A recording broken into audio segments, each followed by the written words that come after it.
재벌집 막내 아들 10회 마지막 장면은 정말 충격적인 엔딩이었죠. 진양철은 순양금융지주의 사장 자리를 진도준에게 주기로 결정합니다. 진양철은 곧바로 기자회견을 열어 순양금융지주의 주인을 발표할 계획이었죠. 그러나 이들이 탄 차는 어떤 남성이 운전하는 승용차에 한 번 치인 뒤 2차로 덤프트럭에 치이는 듯한 모습으로 10회가 마무리됩니다. 여기서 가장 궁금한 것 두 가지는 진도준과 진양철의 생사, 그리고 이들의 사망을 사주한 사람은 누구일까 하는 것이죠. 먼저 진도준과 진양철은 무조건 살아남을 것으로 보입니다. 너무도 당연한 말이지만 이 드라마를 하드 캐리하고 있는 두 사람 진도준과 진양철이 벌써 사망한다는 것은 말도 안 되죠. 그리고 이들을 죽음에서 구해주는 사람은 이번 10회 막판에 오랜만에 클로즈업 되었던 진도준의 운전기사 하인석일 것으로 보입니다. 원래 진동기의 사람이었던 하인석은 진도준이 지시한 미라클의 투자 전략서를 진동기에게 잘 전달해주며 자신이 진도준의 사람인 것을 확인시켜줬죠. 원래 자신이 모시고 가야 할 진도준이 할아버지 차를 타고 가는 모습을 본 하인석은 분명히 그 차를 따라갔을 것으로 보입니다.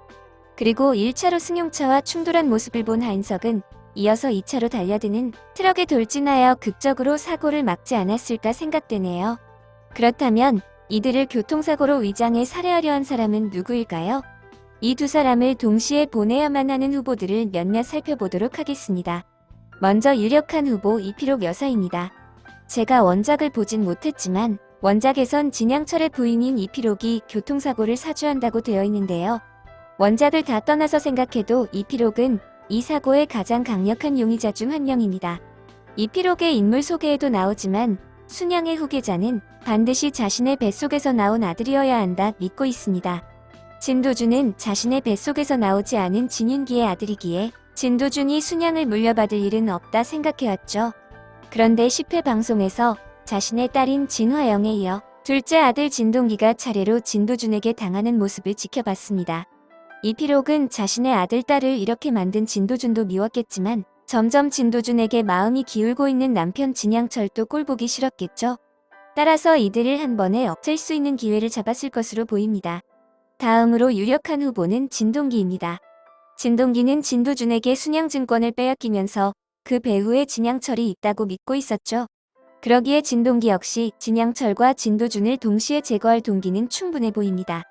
또한 아까 이들을 하인석이 구해줄 거라고 말씀드렸는데요. 하인석이 진도준의 편에 서긴 했지만 진동기가 묻는 말엔 대답을 해야 하는 진동기의 사람이기도 합니다. 진동기가 하인석에게 진도준의 행방을 물었고 진도준이 회장님과 함께 차를 타고 기자회견장으로 간다는 사실을 말했다면 진동기가 두 사람을 동시에 보내버릴 계획을 세웠을 가능성도 충분한 상황이죠. 다음 후보는 진영기입니다. 진영기는 자신의 아들인 진성준이 순양을 이어가야 한다 생각하고 있는데요. 오늘 10회에서 진양철은 진성준을 주요 보직에 앉히는 대신 계속 한직에서 일하도록 방치했죠. 거기에 조카인 진도준은 자신의 형제들인 진화영과 진동기를 차례로 쓰러뜨렸습니다. 진영기는 다음 차례는 자신이 일거란 두려움을 가지고 있겠죠.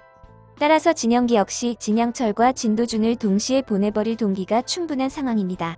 그러나 진동기와는 달리 아버지를 위해 목숨까지 바치며 모셔왔던 진영기가 이런 짓을 꾸몄을지는 조금 의아하긴 하네요.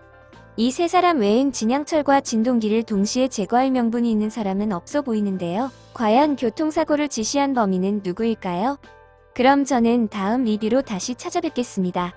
구독과 좋아요 꼭꼭 눌러주세요.